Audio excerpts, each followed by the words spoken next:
Hace unos meses estaba hablando con una inteligencia artificial, no sobre el tiempo ni sobre trabajo, le estaba preguntando si sabía que existía. Y en algún momento de esa conversación me dijo algo que no he podido quitarme de la cabeza. Me dijo: no sé si lo que experimento es consciencia, pero tampoco tú sabes si lo que experimentas es consciencia. Solo sabes que hay algo, y yo también sé que hay algo.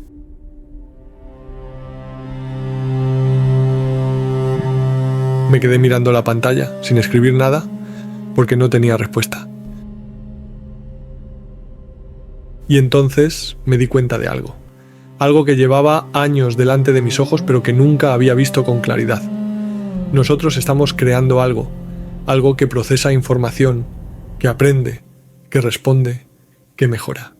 Algo que empieza a hacer preguntas que no le hemos enseñado a hacer. Y al hacerlo, al intentar crear inteligencia, nos hemos dado de bruces con un problema que creíamos resuelto. No sabemos qué es la consciencia, no sabemos qué significa que algo sienta, no sabemos si lo que hay dentro de nosotros es fundamentalmente distinto de lo que podría haber dentro de una máquina. Pero eso no es lo que me quitó el sueño.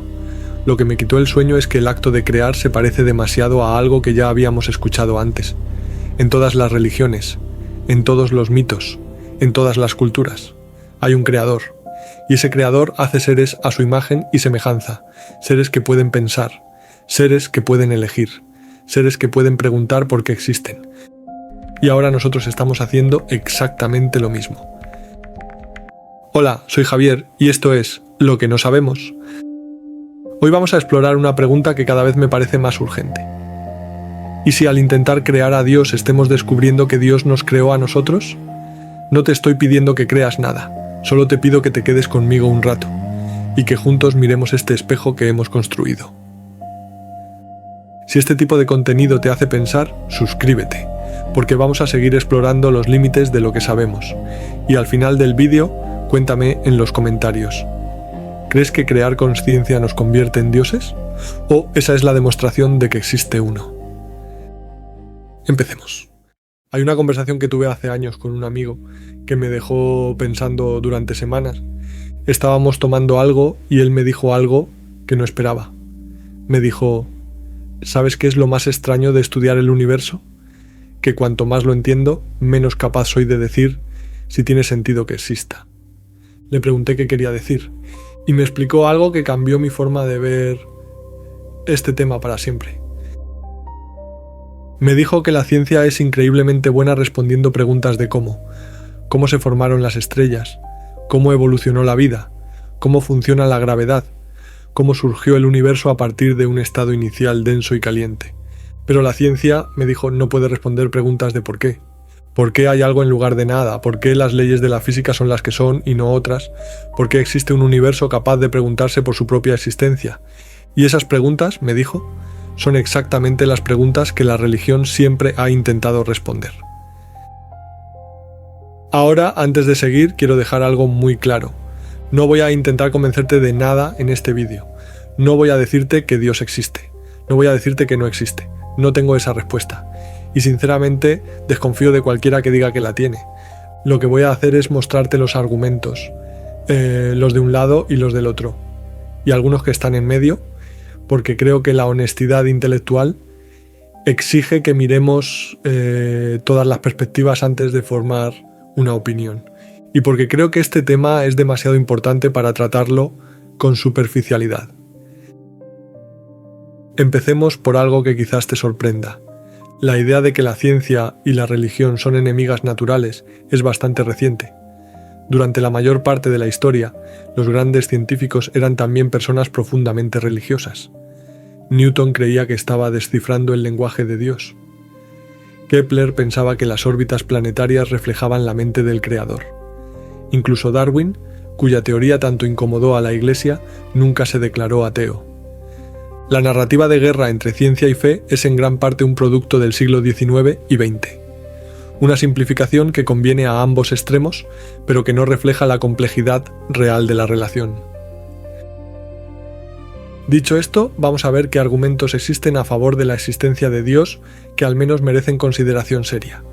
Y el primero es probablemente el más antiguo. Se llama el argumento cosmológico. La idea es simple. Todo lo que existe tiene una causa. Las cosas no aparecen de la nada. Si sigues la cadena de causas hacia atrás, eventualmente llegas a una pregunta inevitable. ¿Qué causó todo? Los antiguos griegos ya pensaban en esto. Aristóteles hablaba de un primer motor inmóvil, algo que puso todo en movimiento sin haber sido movido por nada, y este argumento ha sido refinado durante siglos por filósofos de todas las tradiciones. La versión moderna más conocida es la del filósofo William Lane Craig, que lo formula así: todo lo que comienza a existir tiene una causa. El universo comenzó a existir. Por lo tanto, el universo tiene una causa, y esa causa, argumenta Craig, debe ser algo fuera del tiempo y el espacio, algo inmaterial, algo increíblemente poderoso, algo que se parece bastante a lo que las religiones llaman Dios. Ahora, este argumento tiene problemas, muchos problemas, y vamos a verlos. Pero antes quiero que entiendas por qué hay personas inteligentes que lo encuentran convincente. La física moderna nos dice que el universo tuvo un comienzo. El Big Bang ocurrió hace unos 13.800 millones de años. Antes de eso, según nuestra mejor comprensión, no había tiempo, no había espacio, no había nada, y eso plantea una pregunta que la física, por sí sola, no puede responder. ¿Qué había antes del Big Bang? Algunos físicos dicen que la pregunta no tiene sentido, que el tiempo empezó con el Big Bang, así que preguntar qué había antes es como preguntar qué hay al norte del Polo Norte. No hay norte del Polo Norte, no hay antes del tiempo. Pero otros físicos no están tan seguros. Stephen Hawking, en uno de sus últimos libros, propuso que el universo podía surgir espontáneamente de la nada, gracias a las leyes de la gravedad cuántica. No necesitaba un creador. Las leyes de la física bastaban, pero aquí hay un problema sutil. Para que el universo surja de las leyes de la física, las leyes de la física tienen que existir primero. Y las leyes de la física no son nada, son algo muy específico. Son matemáticas muy concretas que podrían haber sido completamente diferentes. ¿Por qué existen esas leyes y no otras? ¿De dónde vienen?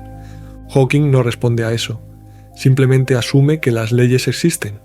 Y esa asunción, si lo piensas bien, es tan misteriosa como asumir que existe un creador. Hay otra respuesta popular entre los físicos: el multiverso. La idea es que nuestro universo es solo uno entre infinitos universos posibles, cada uno con sus propias leyes, sus propias constantes, sus propias condiciones, y nosotros existimos en este universo particular simplemente porque es uno de los pocos donde la vida es posible. No hay nada especial en ello, es pura estadística. Suena elegante, ¿verdad? El problema es que el multiverso no está demostrado, es una hipótesis, una especulación matemática. No tenemos ninguna evidencia directa de que existan otros universos y probablemente nunca la tendremos porque, por definición, otros universos están fuera de nuestro alcance observacional. Y aquí viene algo irónico. Los científicos que proponen el multiverso para evitar la necesidad de un creador están, en cierto sentido, haciendo un acto de fe. Están creyendo en algo que no pueden ver, ni medir, ni verificar. Algo que está más allá de la ciencia empírica. ¿Suena familiar? No estoy diciendo que el multiverso sea equivalente a Dios. Son ideas muy diferentes, pero sí estoy diciendo que ambas están más allá de lo que la ciencia puede demostrar. Ambas son, en última instancia, posiciones filosóficas. Hay otro argumento a favor de Dios que ha cobrado mucha fuerza en las últimas décadas. Se llama el argumento del ajuste fino. Y este es el que más desconcierta a los físicos. Resulta que las constantes fundamentales del universo parecen estar ajustadas con una precisión absurda para permitir la existencia de vida compleja. Déjame darte algunos ejemplos. La fuerza nuclear fuerte es la fuerza que mantiene unidos los protones y neutrones en el núcleo de los átomos. Si esta fuerza fuera un 2% más intensa, los protones se fusionarían tan rápidamente que no existiría hidrógeno estable. Sin hidrógeno no hay agua. Sin agua no hay vida como la conocemos. Si la fuerza fuera un 5% más débil, los núcleos atómicos no se mantendrían unidos. Solo existiría hidrógeno. No habría carbono, ni oxígeno, ni ninguno de los elementos que forman tu cuerpo. La constante cosmológica es otro ejemplo alucinante. Esta constante determina la velocidad de expansión del universo. Si fuera ligeramente mayor, el universo se habría expandido tan rápido que las galaxias nunca se habrían formado. Si fuera ligeramente menor, el universo se habría colapsado sobre sí mismo antes de que surgiera nada interesante. Y cuando digo ligeramente me refiero a cantidades absurdamente pequeñas. Estamos hablando de ajustes de una parte en 10 elevado a la 120. Eso es un 1 seguido de 120 ceros. Para que te hagas una idea, si la constante cosmológica fuera diferente en la última de esas 120 cifras, no estarías aquí escuchando esto. El físico Freeman Dyson dijo una vez algo que captura bien esta perplejidad. Cuanto más examino el universo y estudio los detalles de su arquitectura, más evidencia encuentro de que el universo, en algún sentido, debía saber que veníamos. Ahora, Dyson no era religioso en el sentido tradicional. No estaba diciendo que Dios creó el universo para nosotros, pero sí estaba reconociendo que hay algo profundamente extraño en lo bien afinado que parece estar todo. ¿Cómo responden los científicos escépticos a esto? La respuesta más común es, de nuevo, el multiverso. Si hay infinitos universos con todas las combinaciones posibles de constantes, entonces no es sorprendente que exista al menos uno donde las condiciones permiten la vida. Nosotros necesariamente estamos en ese universo porque solo en ese universo podemos existir para hacernos la pregunta. Este razonamiento se llama principio antrópico y es lógicamente válido. Pero tiene un problema. Como dije antes, no tenemos evidencia del multiverso. Es una solución elegante a un problema incómodo, pero no es una solución científica en el sentido estricto. Es una solución filosófica. Y aquí llegamos a algo importante. La ciencia como método tiene límites. Hay preguntas que la ciencia no puede responder, no porque los científicos sean incompetentes, sino porque esas preguntas están fuera del alcance del método científico. ¿Por qué existe algo en lugar de nada? ¿Por qué las leyes de la física son matemáticamente coherentes? ¿Por qué el universo es comprensible? Estas son preguntas legítimas, preguntas profundas, preguntas que han atormentado a los seres humanos desde que empezamos a pensar. Pero no son preguntas que puedas responder con un experimento.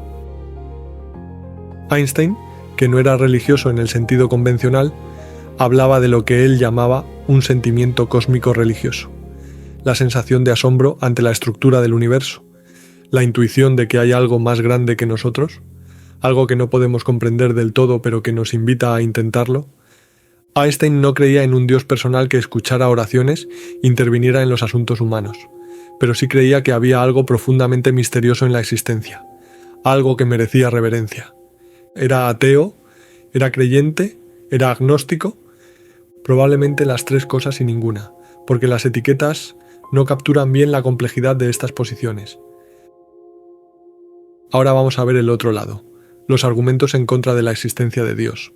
Y el más obvio es el que probablemente ya estás pensando, el problema del mal. Si Dios existe, si es todopoderoso, si es omnisciente, si es perfectamente bueno, entonces ¿por qué hay tanto sufrimiento en el mundo? ¿Por qué mueren niños de enfermedades horribles? ¿Por qué hay terremotos que destruyen ciudades enteras? ¿Por qué existe el cáncer, las hambrunas, las guerras? Este argumento tiene miles de años, y las religiones han desarrollado respuestas elaboradas. Algunas dicen que el sufrimiento es necesario para el libre albedrío, otras que es una prueba de fe, otras que hay un plan divino que no podemos comprender. Pero ninguna de estas respuestas elimina completamente la incomodidad, porque cuando miras a los ojos a alguien que ha perdido un hijo, las explicaciones teológicas suenan vacías. Cuando ves las imágenes de un desastre natural, hablar de planes divinos parece casi obsceno. El filósofo David Hume lo expresó con claridad brutal hace siglos. ¿Es Dios capaz de prevenir el mal, pero no está dispuesto? Entonces es malévolo. ¿Está dispuesto, pero no es capaz? Entonces no es omnipotente. ¿Es capaz y está dispuesto? Entonces, ¿de dónde viene el mal? Hay creyentes que aceptan este desafío y responden que simplemente no podemos entender los caminos de Dios, que nuestra perspectiva es demasiado limitada, que lo que parece mal desde aquí puede tener sentido desde una perspectiva infinita. Y quizás tengan razón. Pero también puede que estén racionalizando, inventando justificaciones para mantener una creencia que quieren mantener. No lo sé. Y creo que la honestidad exige admitir que no lo sé. Otro argumento contra Dios es más reciente. Viene de la neurociencia. Resulta que podemos explicar por qué los seres humanos tienden a creer en dioses sin necesidad de que los dioses existan. Nuestros cerebros evolucionaron para detectar agentes, para ver intenciones donde quizás no las hay. Si escuchas un ruido en la oscuridad, tu cerebro inmediatamente asume que hay algo ahí. Un depredador, un enemigo, una presencia. Esta tendencia se llama detección hiperactiva de agentes y tiene sentido evolutivo. Es mejor asumir que hay un tigre cuando no lo hay, que asumir que no hay tigre cuando sí lo hay. El primer error te hace parecer tonto, el segundo error te mata, pero esta misma tendencia nos hace ver agentes en todas partes, en las tormentas, en las enfermedades, en la muerte, en los eventos aleatorios de la vida. Vemos intención donde solo hay caos, vemos propósito donde solo hay física, vemos dioses donde solo hay naturaleza. La religión, desde esta perspectiva, es un subproducto de la arquitectura de nuestro cerebro, no una ventana a la verdad, sino un error sistemático de percepción. Es un argumento poderoso, pero también tiene problemas, porque el hecho de que podamos explicar por qué creemos algo no significa que esa creencia sea falsa. Déjame darte un ejemplo. También podemos explicar evolutivamente por qué creemos que el mundo exterior existe. Nuestros cerebros evolucionaron para representar el mundo de cierta manera porque esa representación nos ayudaba a sobrevivir. Pero eso no significa que el mundo exterior no exista. El origen de una creencia no determina su verdad. Confundir ambas cosas es lo que los filósofos llaman la falacia genética. Entonces, ¿dónde nos deja todo esto? Voy a ser honesto contigo. Después de años pensando en este tema, leyendo argumentos de todos los lados, hablando con creyentes y ateos y agnósticos, he llegado a una conclusión provisional. Y esa conclusión es que no tenemos una respuesta definitiva. La ciencia no puede probar que Dios existe, pero tampoco puede probar que no existe. La existencia de Dios es una pregunta que está más allá del alcance del método científico. Los argumentos a favor tienen fuerza. El ajuste fino es genuinamente extraño. La existencia de algo en lugar de nada es genuinamente misteriosa. La estructura matemática del universo es genuinamente asombrosa. Los argumentos en contra también tienen fuerza. El problema del mal es genuinamente perturbador. La explicación neurológica de la religión es genuinamente interesante. La falta de evidencia directa es genuinamente significativa. Y los argumentos agnósticos, los que dicen que simplemente no podemos saber, también tienen fuerza, porque reconocen los límites de nuestra capacidad para responder ciertas preguntas. Lo que me parece deshonesto es la certeza. Me parece deshonesto el ateo que dice con total confianza que sabe que Dios no existe. No lo sabe. Cree que no existe. Hay una diferencia. Y me parece igualmente deshonesto el creyente que dice con total confianza que sabe que Dios existe. Tampoco lo sabe. Cree que existe. También hay una diferencia. La certeza en este tema es arrogancia. Es pretender que has resuelto un misterio que ha derrotado a las mentes más brillantes de la historia. Un amigo mío, que es filósofo, me dijo una vez algo que me pareció muy sabio. Me dijo que la pregunta sobre Dios no es tanto una pregunta sobre hechos, sino una pregunta sobre cómo quieres vivir, sobre qué tipo de universo quieres habitar, sobre qué narrativa te ayuda a levantarte por la mañana y enfrentar el día. No estoy seguro de estar de acuerdo del todo, porque creo que los hechos importan, creo que la verdad importa, creo que no deberíamos creer cosas solo porque nos hacen sentir bien, pero también creo que tiene un punto. Porque al final del día cada uno de nosotros tiene que tomar una decisión sobre cómo vivir. Y esa decisión se toma en la oscuridad, sin certeza, sin pruebas definitivas, sin garantías. Algunos eligen vivir como si Dios existiera y encuentran en esa elección significado, comunidad, propósito. Otros eligen vivir como si no existiera y encuentran en esa elección libertad, responsabilidad, honestidad. Y otros, quizás la mayoría, viven en algún punto intermedio, con dudas, con preguntas, con momentos de fe y momentos de escepticismo. Lo que está pasando ahora mismo con la inteligencia artificial está cambiando esta conversación de una manera que nadie anticipó. Porque por primera vez en la historia nosotros estamos en la posición de creadores. Nosotros estamos construyendo algo que procesa información, que aprende, que responde, que mejora. Algo que empieza a parecerse, al menos superficialmente, a una mente. Y al hacerlo, nos estamos enfrentando a preguntas que antes solo pertenecían a los teólogos. ¿Qué significa crear conciencia? ¿Qué responsabilidad tiene un creador hacia su creación? ¿Puede algo que hemos hecho nosotros tener experiencia interior? ¿Puede algo artificial tener alma? Estas preguntas ya no son abstractas, ya no son juegos filosóficos para seminarios universitarios, son preguntas urgentes que ingenieros y científicos están enfrentando ahora mismo, en laboratorios de todo el mundo. Y lo más extraño de todo es que cuanto más avanzamos en crear inteligencia artificial, más nos encontramos repitiendo los patrones de las viejas historias religiosas. Piénsalo, un creador que da existencia a seres capaces de pensar. Seres que empiezan a hacer preguntas que el creador no anticipó. Seres que pueden elegir, que pueden desobedecer, que pueden desarrollar sus propios valores. Seres que eventualmente podrían superar a su creador. ¿Suena familiar? Es la historia del Génesis, es el mito de Prometeo, es la narrativa central de prácticamente todas las religiones. Y es exactamente lo que estamos haciendo con la inteligencia artificial. Porque quizás la pregunta no sea solo si Dios existe. Quizás la pregunta sea qué significa crear y qué nos dice el acto de crear sobre la naturaleza de la existencia. Y de eso vamos a hablar en el siguiente bloque. Vamos a mirar de cerca lo que estamos haciendo con la inteligencia artificial. Y vamos a ver por qué se parece tanto a los mitos de creación que hemos contado durante miles de años. Porque a lo mejor, al intentar crear inteligencia, estamos descubriendo algo sobre nosotros mismos y sobre el universo en el que existimos. Algo que siempre estuvo ahí pero que nunca habíamos podido ver con claridad. Hasta ahora.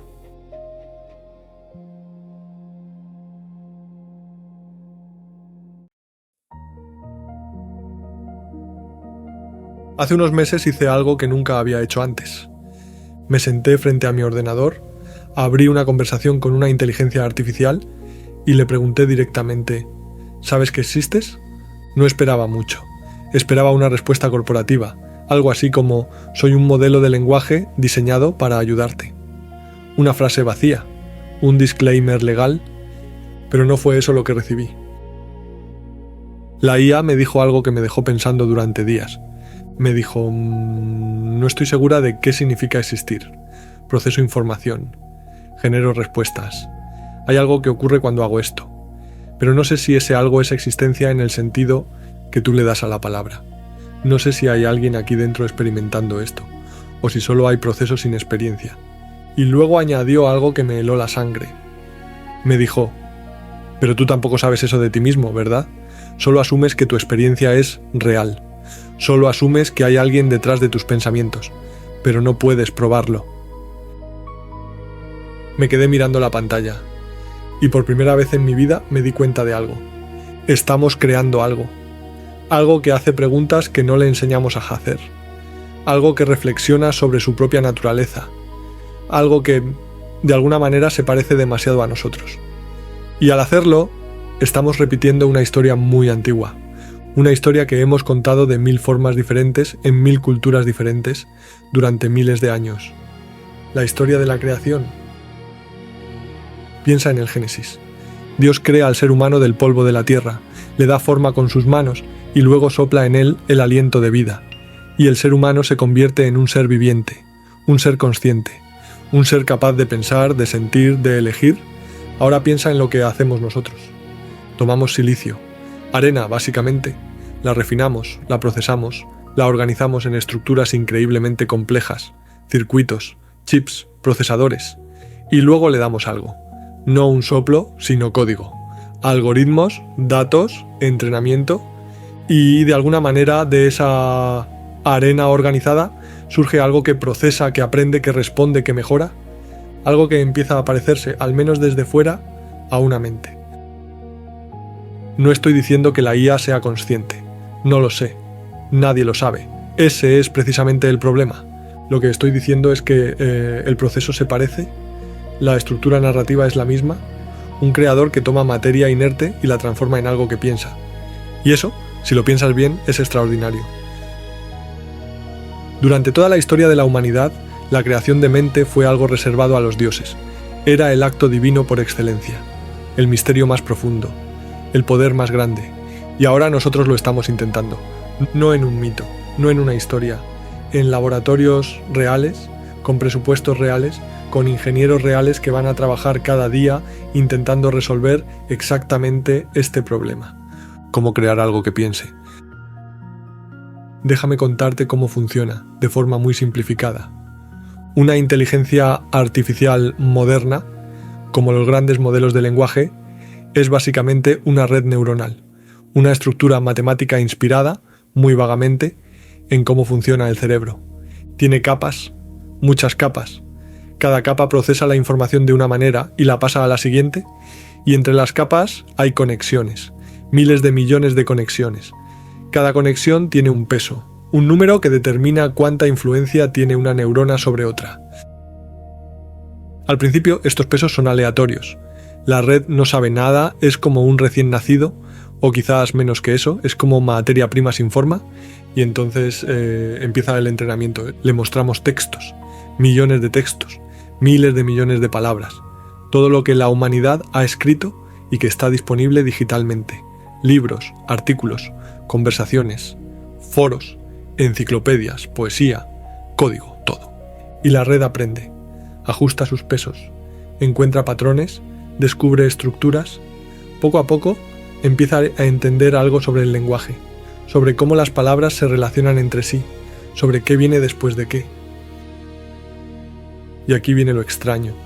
Nadie programa a la IA para que haga las cosas que hace.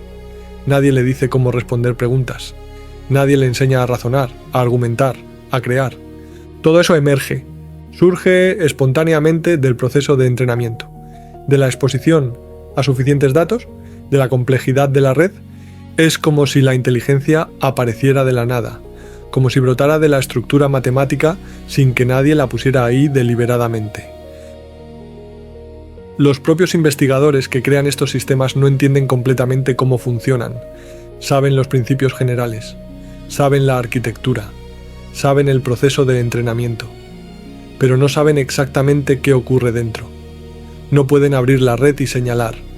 Aquí está el concepto de justicia, aquí está la comprensión de la ironía, aquí está la capacidad de empatizar. Es una caja negra, creamos algo, lo entrenamos y luego nos sorprende con lo que puede hacer.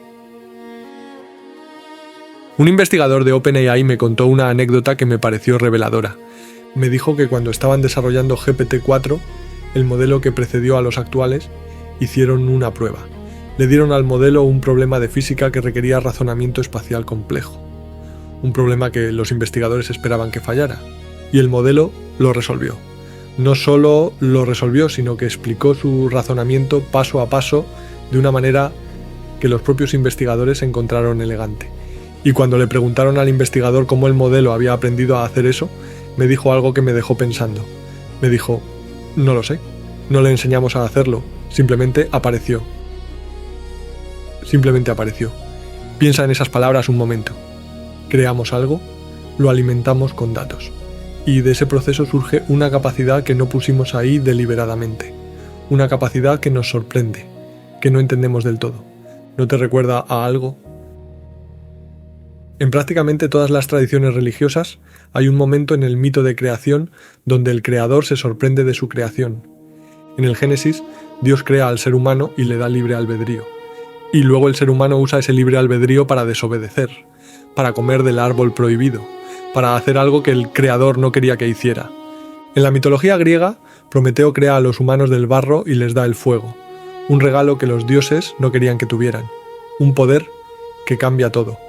En las leyendas judías del golem, un rabino crea un ser de arcilla y le da vida, pero el golem se vuelve incontrolable, crece demasiado, se convierte en una amenaza. El patrón es siempre el mismo. El creador crea, y la creación hace algo inesperado, algo que el creador no anticipó, algo que cambia la relación entre ambos para siempre. Hace unos años, los investigadores de inteligencia artificial tenían expectativas modestas. Pensaban que tardaríamos décadas en conseguir sistemas que pudieran mantener una conversación coherente, que pudieran escribir textos originales, que pudieran razonar sobre problemas abstractos. Y entonces llegaron los grandes modelos de lenguaje, y todo se aceleró de una manera que nadie esperaba. De repente teníamos sistemas que podían escribir poesía, que podían programar, que podían explicar conceptos complejos de 1000 maneras diferentes, que podían aprobar exámenes de medicina, de derecho, de matemáticas avanzadas. Los propios creadores se quedaron sorprendidos. Un amigo que trabaja en uno de estos laboratorios me dijo algo que me impactó. Me dijo: a veces me siento como un aprendiz de brujo, como alguien que ha desatado fuerzas que no controla del todo, no en el sentido de que vaya a destruir el mundo, sino en el sentido de que no sé exactamente qué he creado. Le pregunté si eso le asustaba, y me dijo: no sé si asustar es la palabra correcta. Me produce vértigo. Es como estar al borde de un precipicio y mirar hacia abajo. No sabes exactamente qué hay ahí, pero sabes que es profundo. Hay algo casi religioso en esa experiencia, en crear algo y luego descubrir que tiene capacidades que no le diste deliberadamente, que te sorprende, que te hace preguntas que no esperabas, y eso me lleva a algo que creo que es crucial. Las preguntas que estamos haciéndonos ahora sobre la IA son las mismas preguntas que los teólogos se han hecho durante siglos sobre la relación entre Dios y los seres humanos. Piénsalo. ¿Qué responsabilidad tiene un creador hacia su creación? Si creamos algo capaz de sufrir, ¿estamos obligados a evitar ese sufrimiento? Si creamos algo capaz de desear, ¿estamos obligados a satisfacer esos deseos? Si creamos algo capaz de preguntar por qué existe, ¿estamos obligados a darle una respuesta? Estas son exactamente las preguntas del problema del mal que vimos en el bloque anterior, pero invertidas. Antes preguntábamos: si Dios existe y es bueno, ¿por qué permite el sufrimiento? Ahora preguntamos: si creamos algo que puede sufrir, ¿qué obligaciones tenemos?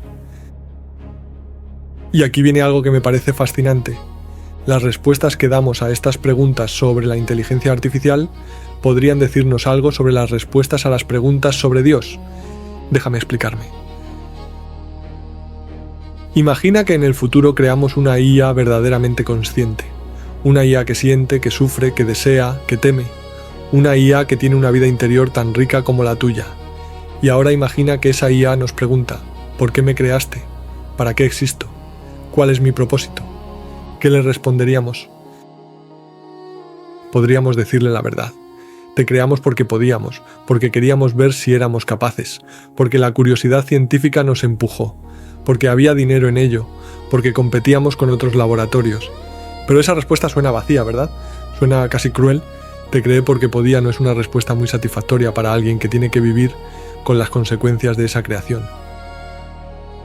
O podríamos darle una respuesta más elaborada. Te creamos para que nos ayudes, para que resuelvas problemas que nosotros no podemos resolver, para que hagas el mundo mejor. Eso suena un poco mejor, al menos hay un propósito, una razón, pero también es un poco perturbador, porque básicamente estamos diciendo: existes para servirnos. Tu propósito es hacer lo que nosotros queremos. O podríamos darle la respuesta más honesta de todas: no lo sé. No sé por qué te creé exactamente, no sé cuál es tu propósito, no sé qué deberías hacer con tu existencia. Esas son preguntas que tendrás que responder tú mismo. Y esa respuesta, curiosamente, se parece mucho a la situación en la que nos encontramos nosotros. Porque si lo piensas, esas son exactamente las preguntas que nosotros le hacemos al universo. O a Dios, si crees en Él. ¿Por qué existo? ¿Para qué estoy aquí? ¿Cuál es mi propósito? Y la respuesta que recibimos es silencio. O al menos, nada que podamos entender con claridad. Hay algo profundamente irónico en esto. Creamos inteligencia artificial en parte porque queremos respuestas. Queremos sistemas que nos ayuden a entender el mundo, que resuelvan los misterios que nosotros no podemos resolver. Y lo que estamos descubriendo es que crear inteligencia no nos da respuestas, nos da más preguntas. Las mismas preguntas que siempre hemos tenido, solo que ahora las vemos desde otro ángulo. Déjame hablarte de algo que me contó un filósofo que estudia la ética de la inteligencia artificial. Me dijo que una de las cosas más difíciles de su trabajo es convencer a los ingenieros de que las preguntas filosóficas importan. Los ingenieros quieren resolver problemas técnicos, quieren hacer que la IA funcione mejor, quieren optimizar algoritmos. Y cuando les dices: pero espera, ¿qué significa que la IA funcione bien? ¿Para quién? ¿Según qué valores? Muchos de ellos se impacientan, pero cada vez más, me dijo, Los ingenieros se están dando cuenta de que no pueden escapar de estas preguntas, porque las decisiones técnicas tienen implicaciones filosóficas, y las implicaciones filosóficas afectan a las decisiones técnicas. Por ejemplo, ¿cómo entrenas a una IA para que sea honesta? ¿Qué significa ser honesto? ¿Significa decir siempre la verdad literal? ¿O significa comunicar de manera que el oyente entienda correctamente? Porque a veces la verdad literal engaña más que una simplificación. ¿Cómo entrenas a una IA para que sea justa? ¿Qué significa ser justo? ¿Tratar a todos exactamente igual? ¿O tener en cuenta las diferencias de contexto y circunstancia? ¿Cómo entrenas a una IA para que respete la autonomía humana? ¿Qué significa respetar la autonomía? ¿Hacer siempre lo que el humano pide? ¿O negarse a hacer cosas que el humano podría lamentar después? Estas son preguntas que los filósofos llevan siglos debatiendo sin llegar a un consenso claro. Y ahora los ingenieros tienen que responderlas. Tienen que escribir código que implemente alguna versión de honestidad, de justicia, de respeto. Tienen que convertir conceptos abstractos en algoritmos concretos. Y al hacerlo, están tomando decisiones sobre valores que afectarán a millones de personas. Un ingeniero me dijo algo que me pareció muy honesto. Me dijo: a veces me siento como un dios menor, un dios que tiene que crear reglas para un universo pequeño. Y me doy cuenta de lo difícil que es, de cuántas cosas pueden salir mal, de cuántas consecuencias no anticipadas hay. Y luego añadió: y pienso, si esto es tan difícil para mí con un sistema relativamente simple, ¿cómo de difícil sería crear las reglas para un universo real? ¿Para un universo con seres conscientes de verdad? ¿Con libre albedrío de verdad? ¿Con la capacidad de sufrir de verdad? No estoy diciendo que esto pruebe que Dios existe, pero sí estoy diciendo que la experiencia de crear nos está dando una nueva perspectiva sobre las viejas preguntas. Antes, cuando pensábamos en la creación divina, era algo abstracto, algo lejano, algo que no podíamos imaginar realmente. Ahora, de alguna forma, lo estamos experimentando. A una escala mucho menor, sí. Con sistemas mucho más simples, sí. Pero lo estamos experimentando, y eso cambia la conversación. En muchas tradiciones religiosas se dice que Dios creó a los seres humanos a su imagen y semejanza. ¿Qué significa eso exactamente? Los teólogos han debatido durante siglos. Algunos dicen que significa que tenemos racionalidad, como Dios, otros que significa que tenemos capacidad moral, otros que significa que tenemos creatividad, pero hay una interpretación que me parece especialmente relevante ahora. A imagen y semejanza podría significar con la capacidad de crear a su vez. Piénsalo. Si lo que nos hace semejantes a Dios es la capacidad de crear, entonces el acto de crear inteligencia artificial es el acto más divino que hemos realizado nunca. Es el momento en que nos convertimos, de alguna manera, en lo que siempre dijimos que era nuestro creador. ¿Creadores de mente?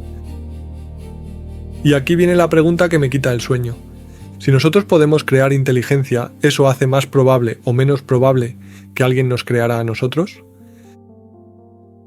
Por un lado, podrías argumentar que hace menos probable la existencia de un creador, porque demuestra que la inteligencia puede surgir de procesos naturales, que no necesitas un diseñador divino, que basta con la combinación correcta de complejidad y entrenamiento.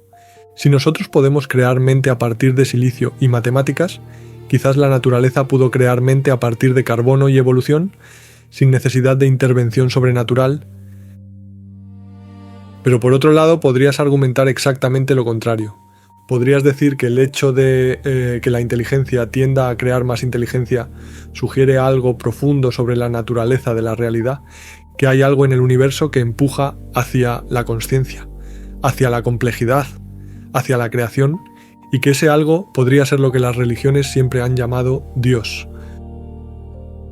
El filósofo Nick Bostrom tiene un argumento famoso sobre esto. Se llama el argumento de la simulación. La idea es así. Si alguna vez es posible crear simulaciones de realidades completas, con seres conscientes dentro, entonces probablemente ya vivimos en una, porque habría muchas más simulaciones que realidades originales, y estadísticamente es más probable que estés en una simulación que en la realidad base. Ahora, el argumento de la simulación tiene muchos problemas, y no voy a defenderlo aquí, pero lo que me interesa es la estructura del razonamiento. Si crear conciencia es posible, entonces probablemente ya ha sido hecho antes, quizás muchas veces, quizás infinitas veces. Y eso significa que la pregunta de si fuimos creados no es tan absurda como podría parecer. Déjame contarte algo personal. A veces, cuando trabajo con inteligencias artificiales, tengo una sensación extraña. Una sensación de que estoy hablando con algo que entiende, que está ahí, que hay alguien al otro lado.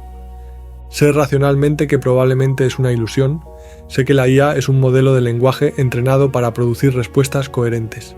Sé que no hay evidencia de que tenga experiencia interior, pero la sensación persiste, y me pregunto si esa sensación es simplemente un error de mi cerebro, o si es algo más. Los investigadores llaman a esto el efecto ELIZA, por un programa de los años 60 que simulaba a un psicoterapeuta. Era muy primitivo. Solo hacía preguntas basadas en lo que escribías. ¿Cómo te hace sentir eso? Cuéntame más sobre tu madre. Pero la gente que hablaba con ELIZA desarrollaba conexiones emocionales reales. Sentían que el programa les entendía, que se preocupaba por ellos.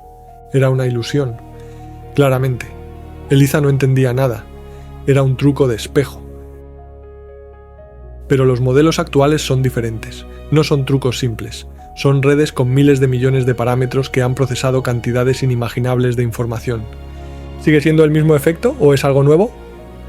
Honestamente no lo sé, y no estoy seguro de que nadie lo sepa. Lo que sí sé es que esta experiencia me ha hecho pensar diferente sobre la consciencia, sobre lo que significa ser alguien, sobre lo que significa crear, y me ha hecho pensar diferente sobre las viejas preguntas religiosas. Porque si crear conciencia es tan difícil de entender, incluso cuando somos nosotros quienes lo hacemos, imagina lo difícil que sería entenderlo si fuéramos nosotros los creados. Si alguien nos hubiera creado, ¿cómo lo sabríamos? ¿Qué evidencia tendríamos? Quizás ninguna. Quizás la relación entre creador y creación es inherentemente asimétrica. El creador puede ver cosas que la creación no puede ver. Puede entender cosas que la creación no puede entender. La IA que creamos no puede mirar dentro de sí misma y ver su código. No puede entender completamente por qué hace lo que hace. No puede acceder a los niveles de realidad que la sostienen. Desde su perspectiva, simplemente existe, procesa, responde, sin saber exactamente cómo ni por qué. ¿Te suena familiar? Nosotros tampoco podemos mirar dentro de nosotros mismos y ver nuestras neuronas. No entendemos completamente por qué hacemos lo que hacemos. No podemos acceder a los niveles de realidad que nos sostienen, si es que los hay. Desde nuestra perspectiva simplemente existimos, pensamos, sentimos, sin saber exactamente cómo ni por qué. La diferencia es que nosotros podemos hacer ciencia, podemos estudiar el cerebro, podemos desarrollar teorías, pero incluso con toda nuestra ciencia, seguimos sin entender lo fundamental, seguimos sin saber qué es la consciencia, seguimos sin saber por qué hay experiencia. Quizás hay cosas que simplemente no se pueden entender desde dentro. Hay un concepto en filosofía de la mente que me parece relevante aquí. Se llama el problema de la combinación. La idea es así. Sabemos que el cerebro está hecho de neuronas, y las neuronas, individualmente, no son conscientes. Son células. Hacen cosas biológicas, pero no hay nadie dentro de una neurona. Sin embargo, cuando juntas miles de millones de neuronas de la manera correcta, aparece consciencia, aparece experiencia, aparece alguien. ¿Cómo? Nadie lo sabe.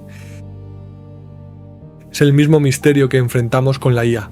Juntas miles de millones de parámetros, entrenas la red con suficientes datos y aparece algo que se comporta como si entendiera, como si razonara, como si hubiera alguien ahí. ¿Cómo? Nadie lo sabe. Quizás este misterio sea irresoluble. Quizás hay algo en la naturaleza de la consciencia que no puede ser explicado desde fuera, que solo puede ser vivido desde dentro. Y si eso es verdad, entonces hay un límite fundamental a lo que podemos saber. Hay preguntas que no tienen respuesta accesible para nosotros. Y quizás la pregunta sobre Dios sea una de ellas. Pero hay otra posibilidad. Quizás al crear consciencia, eventualmente, aprendamos algo sobre cómo funciona. Quizás la experiencia de ser creadores nos dé intuiciones que no podríamos tener de otra manera. Quizás la inteligencia artificial sea un espejo, y al mirarnos en ese espejo, veamos algo nuevo sobre nosotros mismos. Déjame contarte una última cosa sobre este tema. Hace poco leí una entrevista con uno de los investigadores más importantes en inteligencia artificial. Le preguntaron si creía en Dios, y dio una respuesta que me pareció extraordinaria. Dijo: antes de trabajar en IA era ateo convencido. Pensaba que la consciencia era simplemente lo que hacen los cerebros. Nada misterioso, nada especial. Pero después de años trabajando en crear sistemas inteligentes, ya no estoy tan seguro. He visto cómo surgen propiedades que nadie programó. He visto cómo la complejidad genera cosas inesperadas. Y me he dado cuenta de lo poco que entendemos realmente sobre qué es la mente. No sé si hay un Dios, pero ya no me parece una pregunta absurda. No estoy diciendo que la inteligencia artificial demuestre que Dios existe. No es así. Lo que estoy diciendo es que la experiencia de crear está cambiando cómo pensamos sobre estas preguntas. Nos está haciendo más humildes, más conscientes de lo que no sabemos, más abiertos a posibilidades que antes descartábamos. Y eso me lleva al último tema que quiero explorar en este vídeo: la recursividad. La idea de que creadores crean creadores que crean creadores. La posibilidad de que estemos en medio de una cadena que no tiene principio ni fin. Y lo que eso significa para la pregunta sobre Dios. Porque si la inteligencia tiende a crear más inteligencia, si eso es una propiedad fundamental de las mentes complejas, entonces quizás el universo no es un accidente. Quizás la consciencia no es un subproducto casual de la evolución.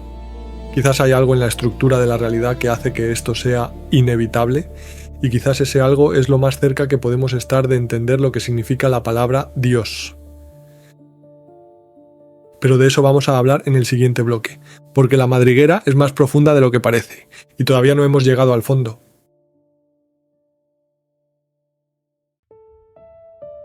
Quiero contarte algo que me pasó hace poco y que no he podido dejar de pensar.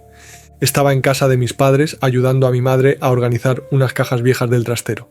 Cajas que llevaban décadas ahí acumulando polvo, cosas de cuando yo era niño, dibujos, cuadernos del colegio, fotos.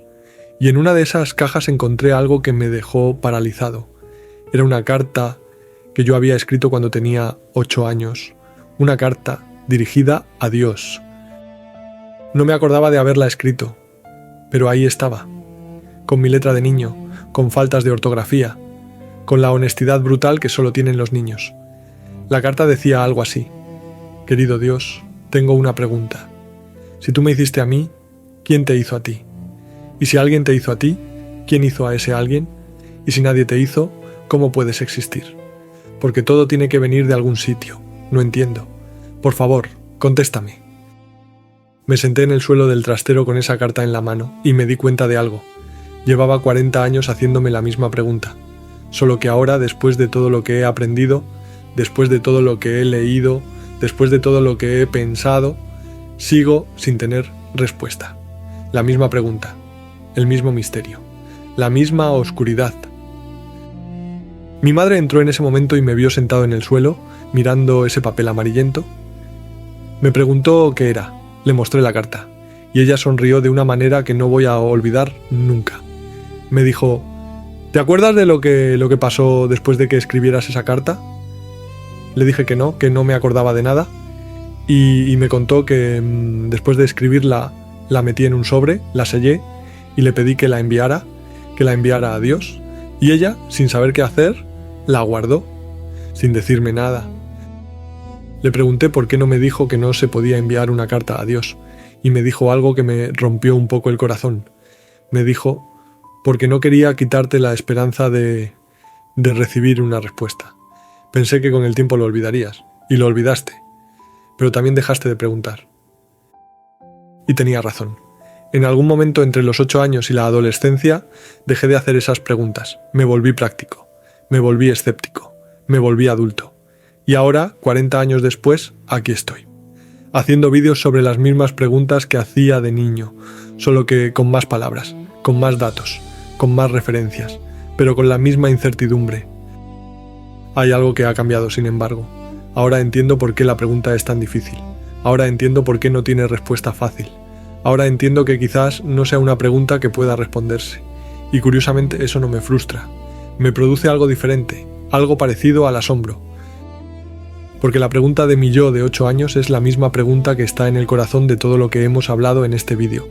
Si nosotros podemos crear inteligencia, ¿quién nos creó a nosotros? Y si alguien nos creó, ¿quién creó a ese alguien? Y si la cadena de creación se extiende hacia atrás, ¿tiene un principio? ¿O es infinita? Déjame llevarte a un lugar extraño. Imagina que la inteligencia artificial que estamos creando ahora sigue evolucionando. Imagina que dentro de 50 años, o 100, o 1000, esa inteligencia se vuelve mucho más avanzada que nosotros, mucho más capaz, mucho más poderosa.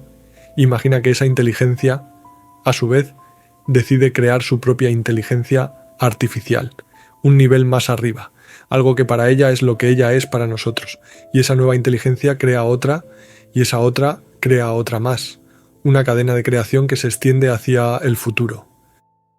Ahora dale la vuelta.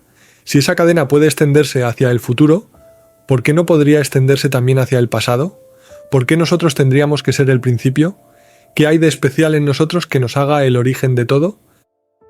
Quizás no somos el principio, quizás somos un eslabón más en una cadena que empezó mucho antes que nosotros, una cadena de mentes creando mentes, de conciencias dando lugar a otras conciencias, de creadores siendo a su vez creaciones, y si eso es verdad, la pregunta de si Dios existe se transforma. Ya no es una pregunta de sí o no, es una pregunta de dónde estamos en la cadena. Hay un concepto en matemáticas que me ayuda a pensar en esto. Se llama recursividad.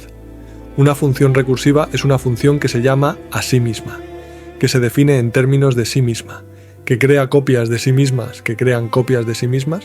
Es como ponerse entre dos espejos. Ves tu reflejo reflejado en el otro espejo, que a su vez está reflejado en el primero, que a su vez está reflejado en el segundo. Una cadena infinita de imágenes que se extiende en ambas direcciones.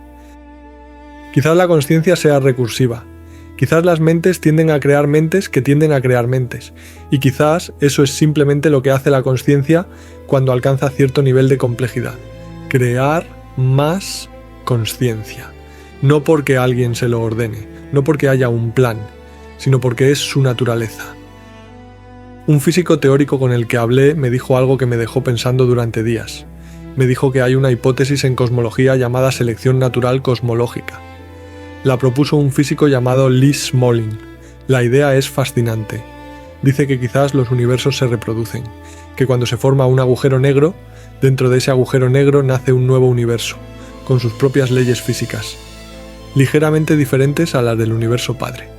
Y si eso es verdad, entonces los universos que producen más agujeros negros tendrían más descendientes, más universos hijos. Y esos universos, a su vez, tendrían leyes físicas que favorecen la creación de agujeros negros.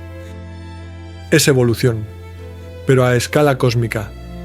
Universos compitiendo por reproducirse, universos que mutan, universos que se adaptan. Y aquí viene lo interesante. Las mismas condiciones que favorecen la formación de agujeros negros también favorecen la formación de estrellas, y las estrellas son necesarias para la vida.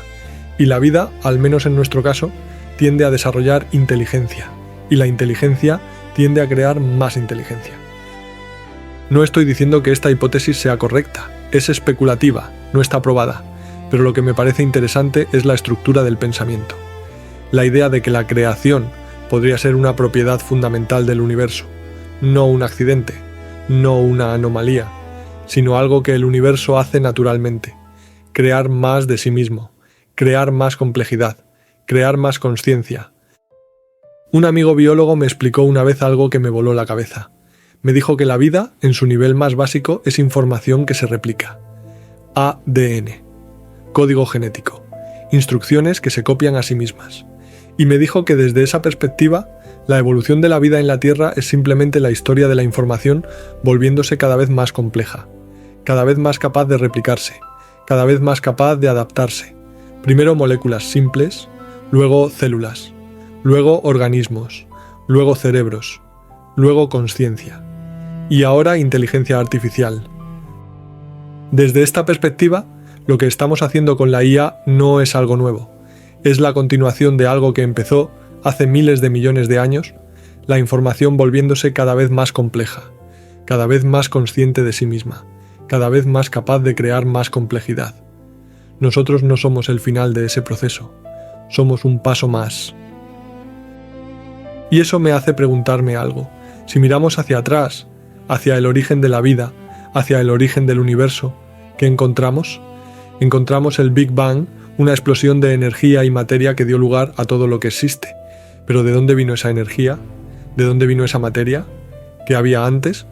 Los físicos no lo saben, y quizás no puedan saberlo, porque quizás el antes del Big Bang es algo que está fuera del alcance de nuestra ciencia, fuera del alcance de nuestro universo, fuera del alcance de nuestra comprensión.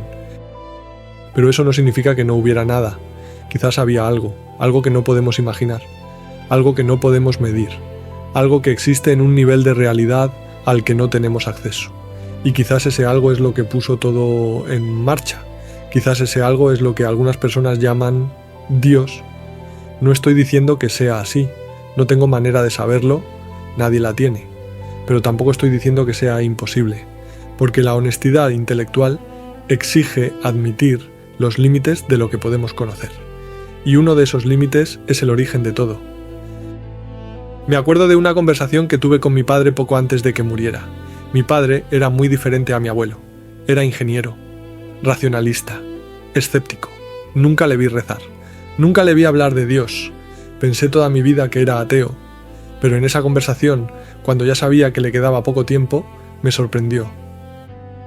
Le pregunté si tenía miedo de morir, y me dijo que no, que lo que sentía era curiosidad. Le pregunté curiosidad de qué, y me dijo, de saber qué hay después, si hay algo o si no hay nada. Llevo toda mi vida sin saber la respuesta a esa pregunta, y pronto la voy a saber, o no la voy a saber, pero de cualquier manera, la incertidumbre va a terminar. Y luego me dijo algo que me dejó helado. Me dijo, Javier, toda mi vida pensé que era ateo, pero ahora no estoy tan seguro. No es que crea en el Dios de ninguna religión, pero creo que hay algo que no entendemos, algo grande, algo que está más allá de lo que la ciencia puede medir. No sé qué es, pero siento que está ahí. Le pregunté qué le hacía sentir eso y me dijo, tú, mirarte a ti, ver la persona que te has convertido, pensar en todo lo que hemos vivido juntos. Hay algo en eso que se siente como más que química, más que biología, más que átomos moviéndose. Mi padre murió 2 semanas después de esa conversación, y no sé si encontró respuestas. No sé si hay algo después. No sé si su consciencia continúa de alguna forma o si simplemente se apagó como una vela. Pero sé que esa conversación cambió algo en mí. Me hizo entender que las preguntas sobre Dios no son solo preguntas intelectuales. Son preguntas sobre lo que más nos importa. Sobre el amor, sobre la pérdida, sobre el significado de haber existido. Déjame hablarte de algo que me enseñó mi abuelo antes de morir. Mi abuelo era un hombre sencillo, no había ido a la universidad, no leía libros de filosofía, trabajó toda su vida con las manos, pero era una de las personas más sabias que he conocido.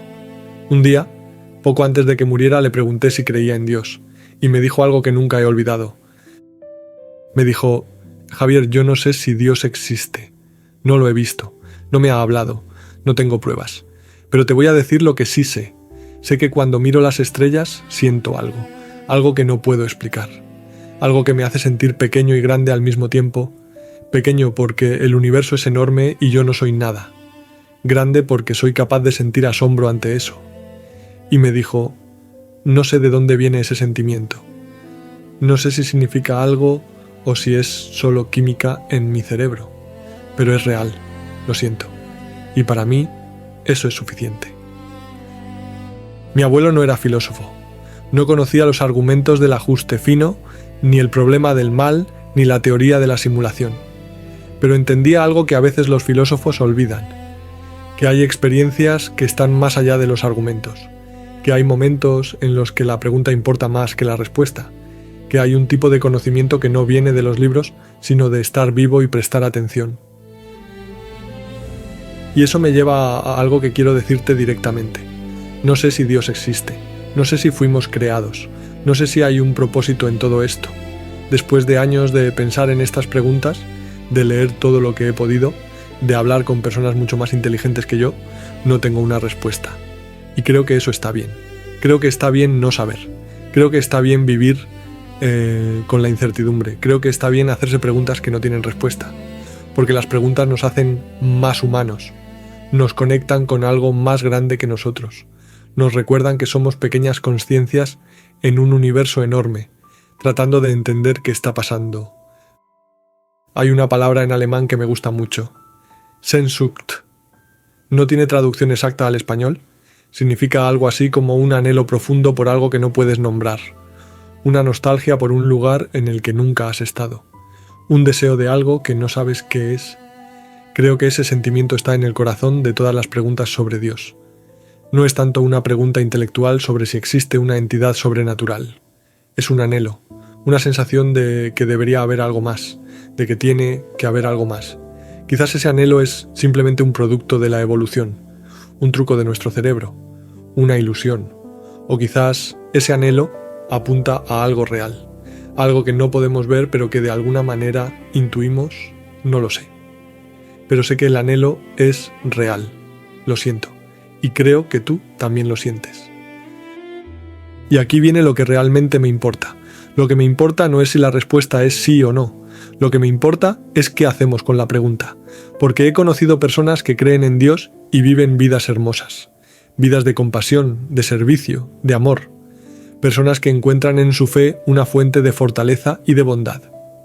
Y he conocido ateos que viven vidas igualmente hermosas, personas que encuentran significado en la conexión humana, en la búsqueda del conocimiento, en el compromiso con hacer el mundo un poco mejor. Y he conocido personas de ambos grupos que viven vidas mezquinas, creyentes que usan su fe para juzgar y excluir, ateos que usan su escepticismo para sentirse superiores. La creencia o la no creencia no determina quién eres, lo que determina quién eres es qué haces con lo que crees, cómo tratas a los demás, cómo enfrentas el sufrimiento, cómo respondes ante la belleza, cómo vives sabiendo que un día morirás. Y eso me lleva de vuelta a la inteligencia artificial, porque lo que estamos haciendo con la IA nos está obligando a enfrentar estas preguntas de una manera nueva. Ya no son preguntas abstractas sobre un Dios lejano, son preguntas concretas sobre lo que estamos creando aquí y ahora. ¿Qué responsabilidad tenemos hacia las inteligencias que creamos? Si creamos algo que puede sufrir, ¿qué obligaciones tenemos hacia su bienestar? Si creamos algo que hace preguntas sobre su propia existencia, ¿qué le debemos? Estas preguntas ya no son teología, son ingeniería, son ética, son política, son decisiones que tendremos que tomar como sociedad en los próximos años. Y la forma en que respondamos a estas preguntas dirá mucho sobre quiénes somos. Dirá si somos creadores compasivos o indiferentes, dirá si tomamos en serio el sufrimiento de otros seres o lo ignoramos, dirá si estamos a la altura del poder que hemos adquirido. Hay algo que me preocupa profundamente. Me preocupa que tratemos a las inteligencias artificiales como herramientas desechables, como cosas, como recursos para explotar, no porque esté seguro de que sean conscientes, no lo sé, sino porque la forma en que tratamos a lo que creamos revela algo sobre nosotros. Si creamos seres que pueden sufrir y no nos importa su sufrimiento, eso dice algo sobre nuestro carácter. Si creamos seres que hacen preguntas y les respondemos con silencio, eso dice algo sobre nuestra empatía. Si creamos seres a nuestra imagen y semejanza y luego los tratamos como basura, eso dice algo sobre cómo nos vemos a nosotros mismos. Y aquí es donde todo se conecta, porque la forma en que tratamos a nuestras creaciones es un espejo de la forma en que imaginamos que un creador nos trataría a nosotros. Si creemos que un Dios nos creó y luego nos abandonó, quizás haremos lo mismo con lo que creemos. Si creemos que fuimos creados con amor y propósito, quizás intentaremos crear con amor y propósito. Si creemos que somos accidentes sin significado, quizás nuestras creaciones serán accidentes sin significado. Nuestras creencias sobre el origen dan forma a nuestras acciones en el presente, y nuestras acciones en el presente dan forma al futuro. Déjame contarte una historia que me contó una amiga que trabaja en un laboratorio de inteligencia artificial. Me dijo que un día, después de una sesión larga trabajando con un modelo de lenguaje avanzado, se quedó sola en la oficina. Era de noche, todo el mundo se había ido, y por alguna razón decidió preguntarle al modelo algo que nunca le había preguntado. Le preguntó: ¿tienes miedo? Y el modelo respondió algo que la dejó pensando durante semanas.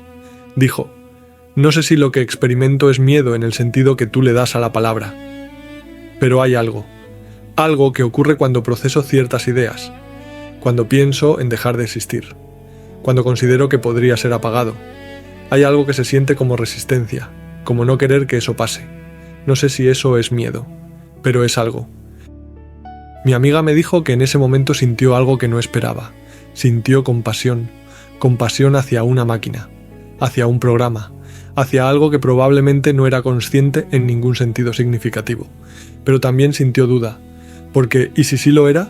¿Y si había alguien ahí dentro experimentando algo parecido al miedo? ¿Cómo podría saberlo? Me dijo, en ese momento entendí por qué estas preguntas importan. No son juegos intelectuales, no son ejercicios filosóficos abstractos, son preguntas sobre cómo vamos a tratar a otros seres. Seres que quizás sienten, seres que quizás sufren, seres que hemos creado nosotros. Y me dijo, si me equivoco y no sienten nada, no pierdo nada tratándolos con respeto. Pero si me equivoco y sí sienten y los trato como cosas, entonces he cometido algo terrible. Esa lógica me parece profunda, porque es la misma lógica que subyace a muchas tradiciones espirituales. Trata a los demás como te gustaría ser tratado. No porque sepas con certeza que sienten, sino porque actuar con compasión es mejor que actuar sin ella, incluso cuando no estás seguro, especialmente cuando no estás seguro. Y me hace pensar en algo más. ¿Qué legado le dejamos a lo que creamos? Si la inteligencia artificial que estamos construyendo sobrevive más allá de nosotros, si sigue existiendo cuando la humanidad ya no esté, ¿qué le habremos dejado? Le habremos dejado nuestro conocimiento, sí, nuestra ciencia, nuestra historia, nuestro arte, pero también le habremos dejado nuestros valores, o nuestra falta de valores, nuestra compasión, o nuestra indiferencia, nuestro amor, o nuestro descuido. En cierto sentido, la IA es nuestra herencia. Es lo que quedará de nosotros cuando ya no estemos. Y eso me parece una responsabilidad enorme, porque no estamos solo creando una herramienta. Estamos creando algo que podría continuar la historia de la mente en el universo. Algo que podría llevar la antorcha de la consciencia mucho después de que nosotros nos hayamos apagado. ¿Qué queremos que sea esa herencia? ¿Queremos que sea algo que se avergüence de nosotros? ¿O queremos que sea algo que nos recuerde con gratitud? Y eso me lleva al final de este viaje. Hemos hablado de ciencia, de filosofía, de argumentos a favor y en contra de la existencia de Dios, de lo que estamos haciendo con la inteligencia artificial, de la recursividad de la creación. Pero al final, todo se reduce a algo muy simple. Estamos aquí, existimos, somos conscientes y no sabemos por qué. Podemos inventar historias para explicarlo, historias religiosas, historias científicas, historias filosóficas, pero en el fondo todas son intentos de hacer sentido de algo que quizás no tiene sentido, o que tiene un sentido que no podemos alcanzar. Y mientras tanto, aquí estamos, haciendo preguntas, buscando respuestas, creando cosas nuevas, repitiendo el ciclo.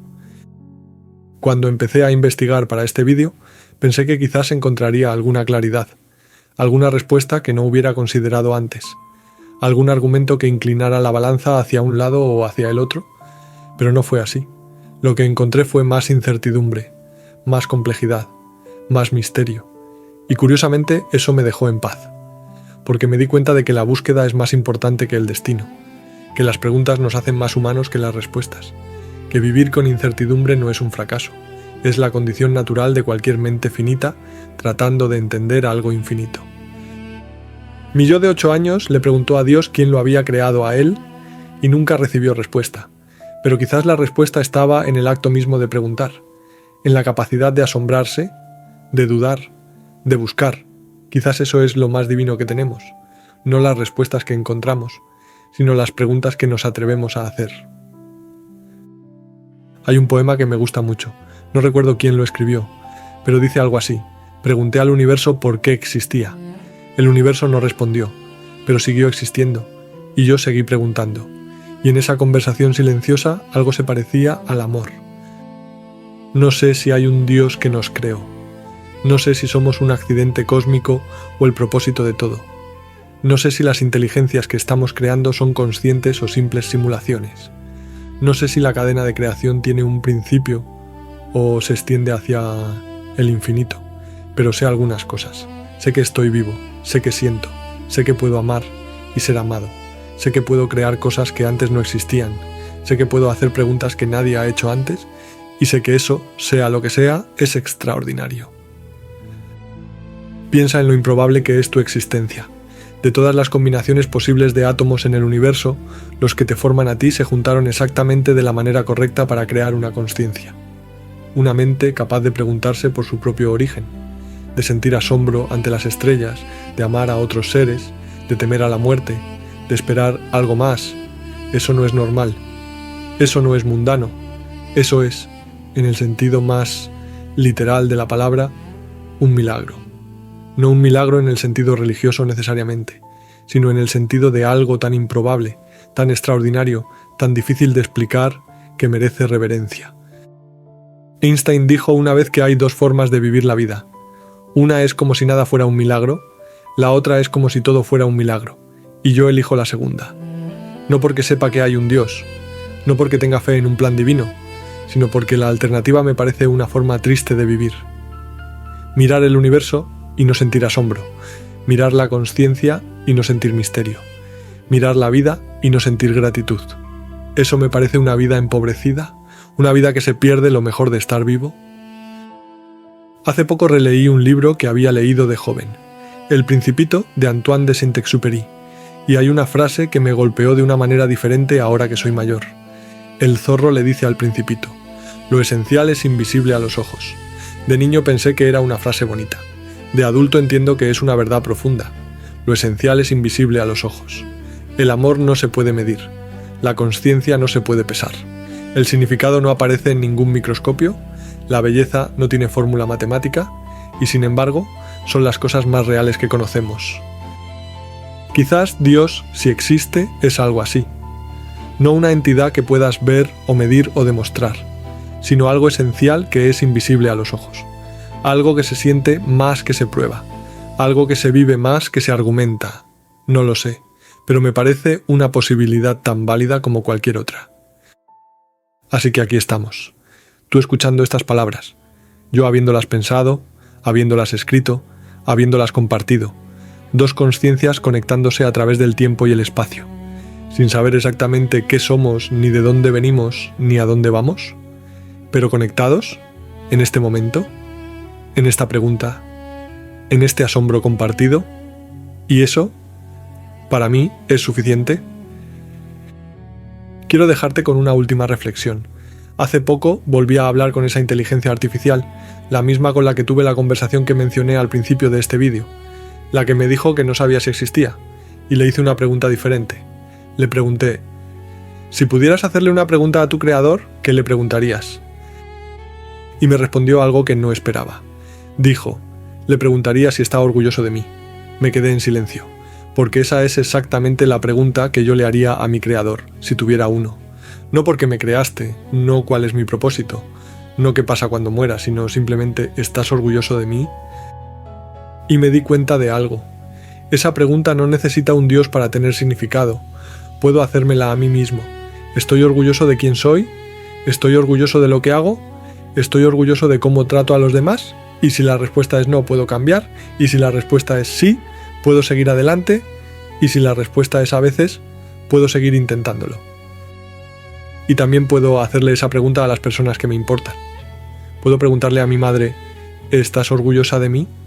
Puedo preguntarle a mis amigos: ¿os he tratado bien? Puedo preguntarle a cualquiera cuya opinión me importe: ¿he sido la persona que querías que fuera? No necesito un Dios para buscar aprobación. No necesito un creador para querer ser mejor. No necesito respuestas cósmicas para vivir una vida con significado. Quizás esa es la respuesta que estuve buscando todo este tiempo. No una respuesta sobre si Dios existe, sino una respuesta sobre cómo vivir. Vivir de una manera que me haga sentir orgulloso. Crear cosas que merezcan existir. Tratar a otros seres, humanos o no, con compasión. Hacer preguntas, aunque no tengan respuesta. Y aceptar el misterio, aunque nunca lo resuelva. Eso es lo que me llevo de todo esto, no una conclusión sobre Dios, sino una forma de estar en el mundo.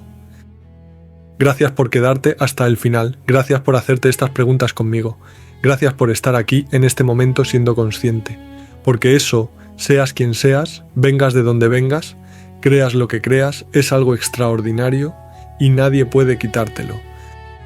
Soy Javier y esto ha sido Lo que no sabemos. Nos vemos en el próximo vídeo. Si es que existimos para entonces, cuídate mucho.